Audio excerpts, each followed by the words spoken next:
Make video call with Amazon Alexa Echo Show 10. Hi everybody, welcome back to our channel. In this video, I'll show you the procedure on how can you make a video call with your Amazon Alexa. Now here's what you'll need to do it.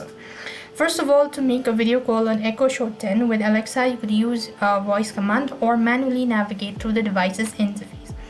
Now what you could actually do is this will initiate the call to specify the contact on your Alexa app or account. And if they're also using Alexa calling, the call will go to their Echo Show or Echo Dot. And if you want to call a specific device, you could see Alexa call or type in, or you want to prompt in their name, and that's how you could do it. So likewise, the other thing what you could also do is you could also go ahead and swipe down from the top of the screen. This will open a quick access menu. Then you simply want to go ahead and select communicate and then call.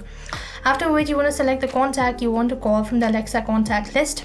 Then what next you want to do is select a device, choose Echo Show 10 device to make a video call or other devices for an audio call. Then what you need to do is start the call, and the Echo Show will then initiate the call to select the devices. This is how you could do it. I hope the video was helpful. Make sure to like, share and subscribe. Thank you for watching. See you in the next video.